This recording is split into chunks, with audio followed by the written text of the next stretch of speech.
Purpose, a caring approach to business. Welcome, everybody! If they don't give you a seat at the table, bring a folding chair, and then bring another one to set beside you. A quote by Shirley Chisholm, the first Black woman elected to U.S. Congress. Welcome to Pollinating Purpose, a caring approach to business by Pillar Nonprofit Network. I am your host and ice cream aficionado, Miriam Waligi. I also act as the Social Enterprise Program Manager and Coach here at Pillar Nonprofit Network. For those of you who are new here, Pollinating Purpose is a show about supporting organizations who seek to have social impact through the work that they do. Whether nonprofit, for-profit, or grassroots organization, you'll learn key considerations to starting or growing your social purpose business. Alongside, you'll get to hear from guests and subject matter experts on how to best support the work that you're doing. Today, I am over the moon excited to welcome Julie Forrester as our guest today, where we'll chat about what even is a business plan and why you might want one. So, Julie Forrester is a social impact consultant who coaches community organizations, social enterprises, and public institutions to deepen and sustain their impact. She specializes in conversations around strategic clarity and financial sustainability. As a graduate of Ivy Business School, with a career in nonprofit and international development, Julie's perspective combines the tools of business with the desire to do good. Julie is the manager of Impact Consulting, a social enterprise of Pillar Nonprofit Network that provides consulting and training related to equity and inclusion, strategic planning, business development, and nonprofit governance. That is the official bio that I made Julie send me. The unofficial bio is that she is a dear colleague, friend, and excellent walking partner. She is someone that I am so fortunate I get to work alongside and learn from very often. The list of things that I learned from Julie never seems to end, so I am so excited to be able to chat with her today. Hey, Julie. Hi, Miriam. Funny running into you here. Oh, so funny. Thanks for joining us. You're welcome. And yeah, welcome to Pollinating Purpose here at Innovation Works. Thank you. Okay, so first question. You are the manager of Impact Consulting, yes. As you said, as I said, a social enterprise of Pillar Nonprofit Network. So can you share a little bit about what Impact Consulting does? Yeah, absolutely. So we talk about how Pillar is here to support the nonprofit sector, social enterprises, organizations trying to do good in the community. And so the simplest way I can talk about Impact Consulting is that we do that, but on a really deep level with organizations. So if you come to a workshop or you meet some of our staff and you think, well, that was great, but I need you to come and work really with my organization for a longer period of time, that one-on-one coaching and consulting work, we often run that through our Impact Consulting program. So that covers a lot of things. We have a lot of different expertise areas here at Pillar, but the main sort of four that we do is strategic planning. So really helping an organization just decide, who are we? What are we trying to do? How are we going to do that? Ranging from, can you come out for a weekend and help us work through some challenges to let's build, your next 5-year strategic plan and vision. We do equity and inclusion work. So I have some amazing colleagues who have a lot of expertise in diversity and inclusion and how do we build a better community from that perspective. And so they'll work with organizations from diversity and inclusion audits. They'll work with them to build action plans. We deliver workshops and trainings on equity and inclusion. We coach leadership teams around these topics. So obviously something that has been, I'd say, growing in conversations, not just in our community, but broader in society over the last couple of years. And then what we're here to talk about today is social enterprise. So that's most of the projects that I personally work on. So partly the ones that I like to talk about the most, but also just hopefully really interesting to the audience listening in. So social enterprise, we really work with organizations from early stage, hey, I have an idea, I'm looking to explore it. That could come from a large charity that has an idea. That could come from an individual that has an idea. We work with a wide range of individuals and organizations. It could also be a social enterprise that's already been started, that's growing, that needs some updated financials. Maybe they're ready to go for a larger loan. They need some help applying, getting their business plan in order.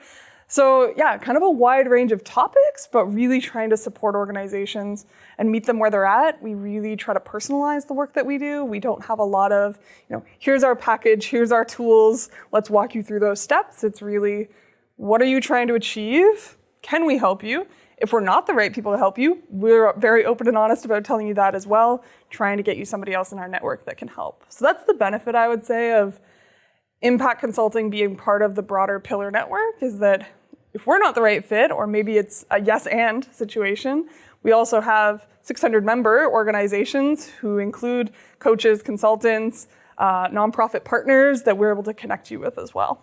Cool. Yeah, I mean, so I have, of course, been able to work with you on a couple consulting projects, but I also think that part of the connection between our work, besides both, being in social enterprise, is that, through running the incubator and kind of that early stage, first connections things, once folks get the chance to really pilot something, and then if they really want to, dive deeper, then you're kind of the folks, I send them on to you, which is great.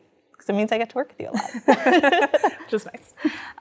Okay, so going back to business plans, I feel like both from when I first became, familiar with this world, in the world of social enterprise, as well as, the folks that I coach and things like that, there's this very daunting understanding of what a business plan is. So, Julie, what the heck is a business plan? Oh, that's a really good question. I'm going to give you many answers that are going to make hopefully some sense. So, essentially a business plan is whatever you want it to be.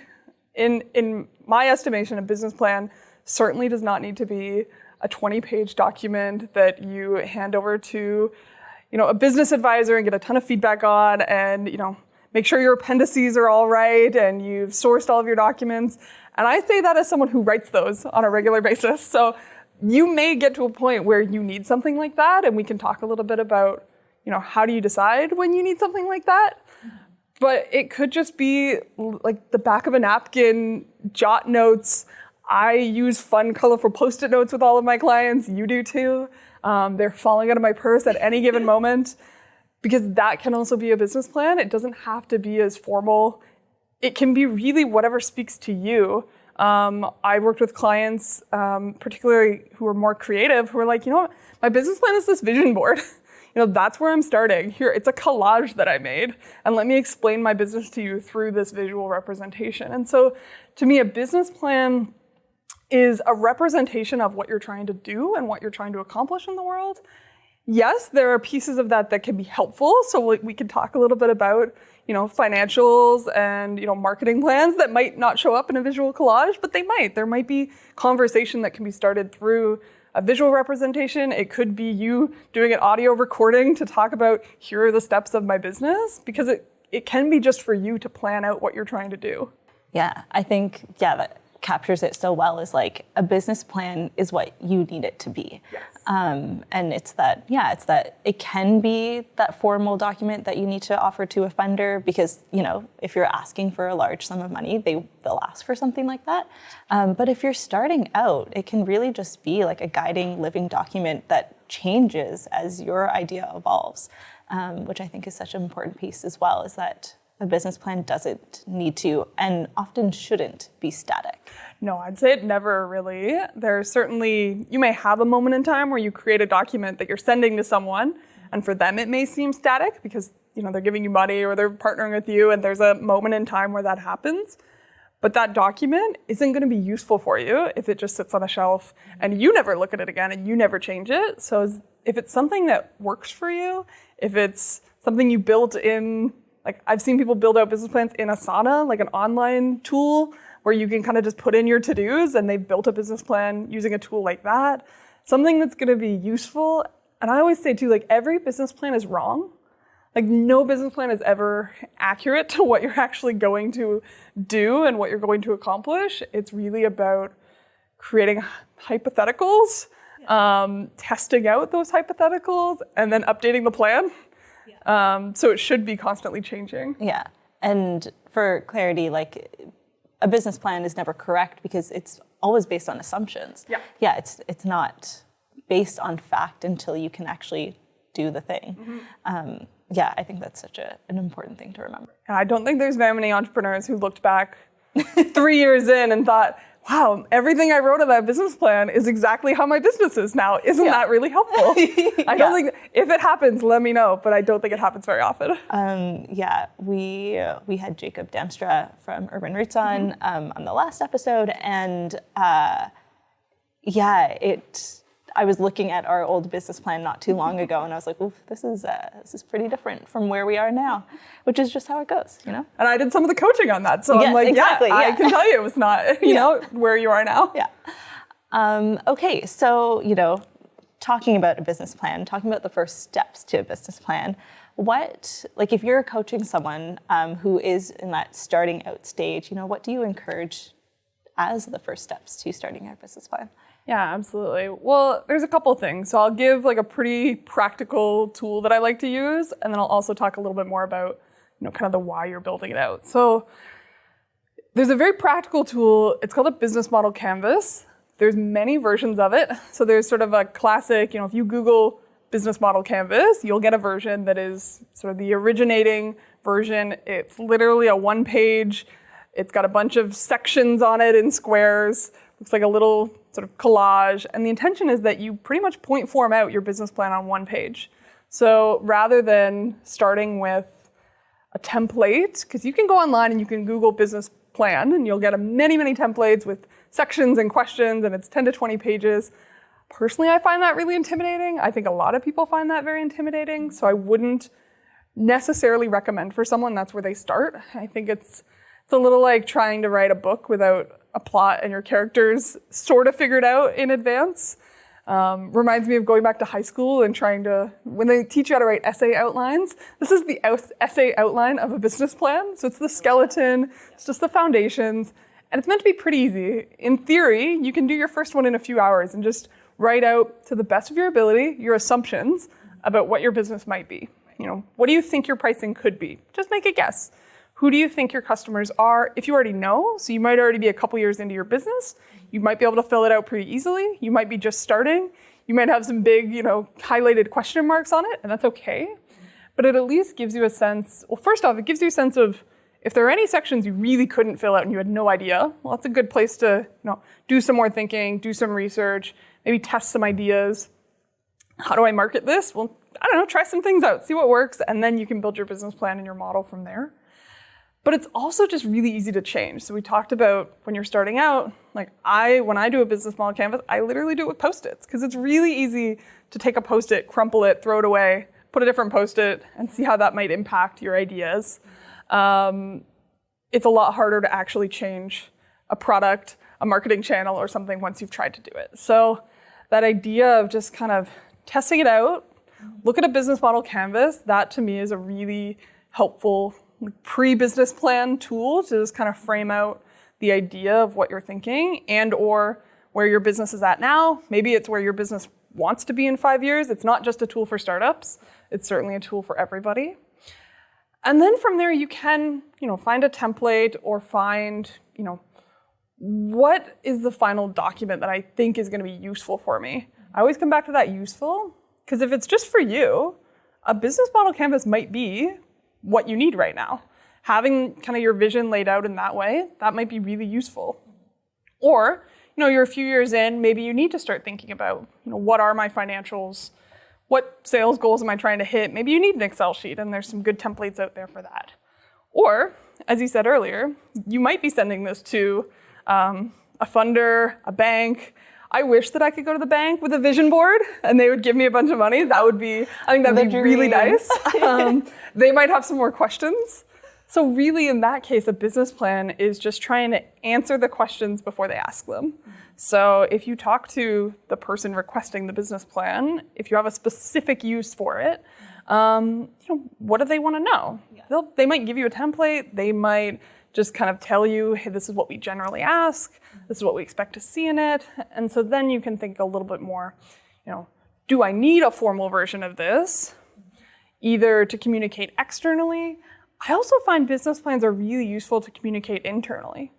So like we did a business plan for Impact Consulting last year, not because we needed to share it with anybody else, but because we were hiring. Right. And so we needed a formal-ish way that we could share with our new hires, here's what we're trying to achieve together, here's our financial goals that we're trying to hit together, here's our customers, here's what we do, here's our value. So it literally is a Google document, mostly point form, because I'm not a paragraph writer, very visual, pictures from some of our past work, links to our website, links to, we did a YouTube video a while ago, so I linked to that. Just any sort of visual creative way. For me, our use was, how do I orient our new staff? And how do I orient myself as well, so I know what the next few years could look like? How do I take that to our board? So there were some specific audiences in mind, and I created something that worked for us. It didn't need to be formal. No one wanted to read a 23-page business plan about this, but a 5-6-page overview of our work that had some key financials, great. Yeah. I think that's such an important consideration, is that piece of like, who is the audience? Like, who's this for? Because truly, like, if you're approaching, going back to this conversation of a funder, a financer, if you're going to a traditional bank, they might have different priorities and areas of interest than, if you were to go to an impact funder.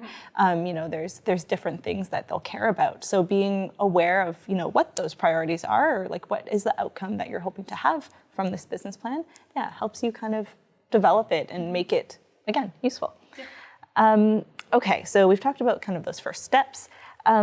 Now let's talk a little bit about those areas where, as someone who supports people in writing business plans, like where are the areas that folks often get stuck, and how can they move through that? I can't just tell people where they're going to get stuck and leave it at that. No. Oh, you want help? Okay. Yeah, you want useful things. Remember, useful. Financials, that's probably the biggest answer for most people. I've seen sort of full business plans written out and then a little blank section at the bottom that says financials.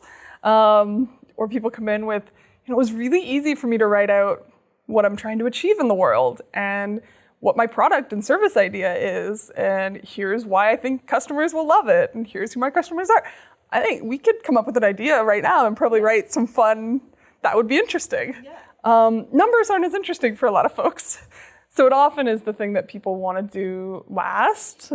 I often encourage doing it, closer to the beginning. Mm-hmm. If you can go through and, even just some really rough numbers, I think going back to, it's going to be wrong and that's okay. You're not going to have your super accurate financial, especially starting out. A few years in, you'll have past financials, which is a really great place to start to make your future forecasts. But yeah, I find that financials piece, people get really stuck on just like the anxiety of like, I'm not really sure what I'm doing there. That's maybe not something I've ever thought of before. Like most entrepreneurs, that's not their background. Their background is in the thing they want to sell or talk about. They're starting a clothing business because they love fashion, not because they love sales numbers. Yeah. That's rare for a stylist to really love that side of it. So I often kind of go back to making it meaningful for you. And if it's not useful to start with like an Excel sheet, because I think a lot of people pull up a template, kind of look at it and get a little scared. Yeah, like the cash flow projections or whatever. Yeah, what does that even mean? Yeah. But trying to take it back to, well, what are some numbers that you already know or can make a guess about? So, if you're selling a product at festivals and markets, for example, and you've had this thought of, okay, I have this product, I'm going to sell it at these markets over the summer. There's a social impact and involvement of some sort. I'm not very creative in this moment.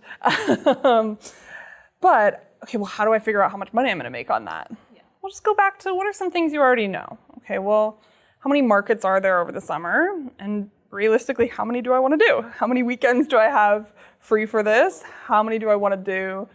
How much product can I actually make in my spare time? So giving yourself a sense of, okay, well, as an artist, I know it takes me 4 hours to make these jewelry products, and I know how many I can make. Most people who are starting out making something, they'll have a sense of how much time it takes them. Yeah. And those are numbers. I think we don't think of those as financials because financials sounds different than numbers, but it's just numbers. So anything you already have around your time, how much does it cost you to buy what you need to make it? That's your costs. How many do you think you could sell at a market? Well, it starts to get more complicated. If you're just starting out, you might not know that. You can make a guess, try to go back and test that. Do you have a friend who did that market last year that you can talk to them about, how many of these do you think you sold at your market? It's going to be guesswork in the early stages. Next year, you're going to have, last year's numbers to work from, so it always gets easier.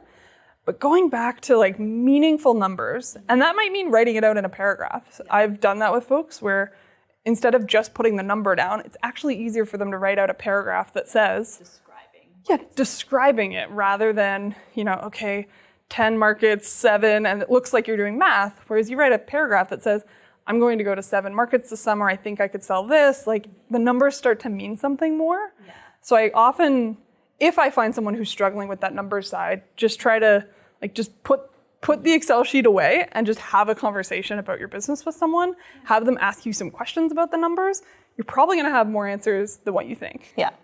And that's where a coach or, someone comes in handy to ask those types of questions who knows how to ask those sort of meaningful questions. Going further, if you are at a place where you start to want to put together some numbers and projections, but you're really hung up on but I'm just guessing, that's really okay. And something that I'll often suggest is do kind of a 3-case scenario. You're building these numbers based off of what you think you know. Cool. That's your expected number. And then you have your worst case scenario. And that worst case scenario can be it'll be individual for everyone, but really thinking about, these are the lowest that numbers can be while still making sense to continue to do this. And then that's a good number to just be aware of because it's based on, your personal circumstances, the income that you need to be generating from this, all of those things. And then you have your best case scenario where you're completely blown out of the water of wow, I did not expect to sell this much, in this period of time. I am flying high. And then you have, rather than, a set projection, you have a spectrum. And then you can, really see, as you start to go through these markets in this hypothetical scenario, you can see okay, I'm less than where I thought I was, but I'm not at my worst case scenario. Or oh, I am beyond what I thought was my best case scenario. What do I need to learn about those numbers? What do I need to know in order to continue this, trajectory?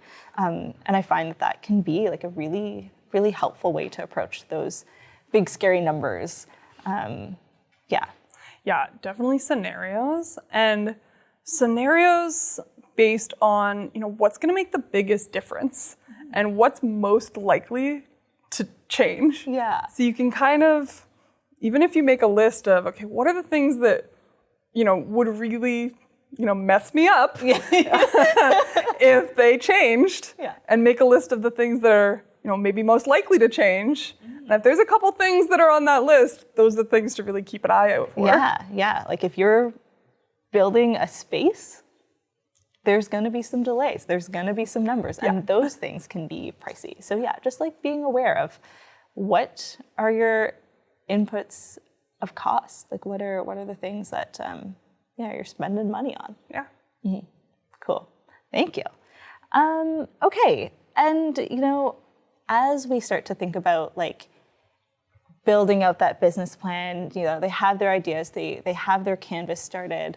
What are some areas where you find that people aren't asking questions, but you think would be useful to ask questions? That's a really good question. So that Thank one. you. I think asking does my customer want this for the same reason I think they want this? Mm-hmm. Yeah. In the early stages, it's figuring out, I think this is a great idea. Yeah. Definitely. You probably talk to your friends and family. They probably also told you it was a really good idea. They also probably care about you. They care about you. They want you to succeed. They want your, and your happiness matters. Finding that person who thinks, oh, maybe that's not a good idea, and just ask them a ton of questions, because you're going to get such good feedback from the person who is critical of you, take it all with a grain of salt. Take all advice with a grain of salt. But getting a sense of, what are some of the things that actually I'm getting like really good critique and criticism. And that can be really hard. I think you gotta get a tough skin as an entrepreneur, but being open to hearing from people who think your idea is crap that's really helpful to understand who might really like your idea and be your future customer, and also maybe who isn't your future customer. Doesn't mean you need to change your whole idea, but maybe it gives you a sense of where you focus your marketing or who your customers are. And the people who do really like your idea, dive a little deeper into why. I think often, we get really excited that people are, buying our stuff and love that, but we don't really talk to our customers as much about like, what is it that you really like about this? Or what brought you in? Or how did you hear about us? Some of those questions that little bit of data is going to really help you understand how you can target your sales pitch. You might be really surprised by why someone bought your product. You might think everyone's going to love the color and nobody cares about the color. And maybe that color costs you a lot more money. And you think it's worth it because you think that's what everyone loves because you love the color.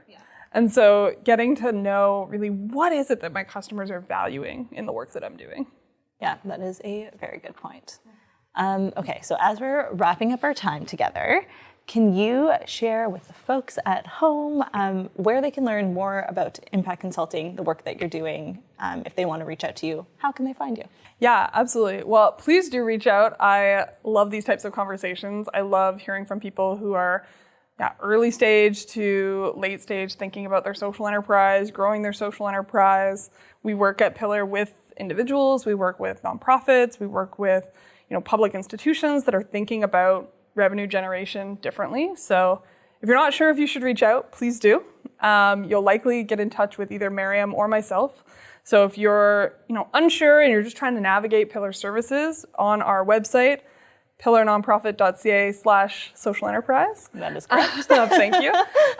There's a form that you can fill out just telling us a little bit about what support you're looking for, what you're doing, and that goes to both of us. So then we can have a conversation and say, how can we support this person the best? We'll give you a call or an email back. We'll have a conversation.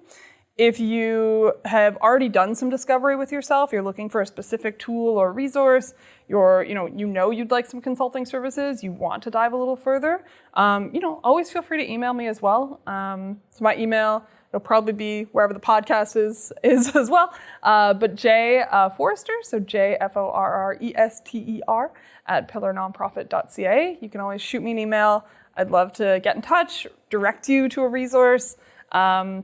I'd say as well in terms of our services, so Pillar primarily operates sort of London, southwestern Ontario, but Impact Consulting, our social enterprise, actually does work across Ontario and across Canada. So if you are sort of a little further away from London and you're looking for some services, please reach out. Again, if I'm not the right fit or we're not the right fit to support you, we know a lot of folks in all those areas as well, and we're happy to connect you to a resource that would be useful. Okay, perfect. Thank you so much, Julie. No problem. This was wonderful. For joining me, and it's always a blast to chat with you. Awesome. Thank you once again to Julie Forrester, Manager of Impact Consulting here at Pillar Nonprofit Network. I hope this has been an informative time to learn a little bit more about business plans and how you can start to make those first steps in creating your own. Like we said, we are both always thrilled to chat and connect with folks about your social purpose organization. So you can head on over to pillarnonprofit.ca/social enterprise to either fill out that social enterprise intake form that Julie mentioned, or directly to pillarnonprofit.ca/impact to find out a little bit more about the Impact Consulting organization. Thank you once again for joining us on Pollinating Purpose. I am your host, your guide, your business bud, Miriam Waliji, as well as the Social Enterprise Program Manager and Coach here at Pillar. I am so thrilled that you're here. Thank you for joining us and coming along for this ride.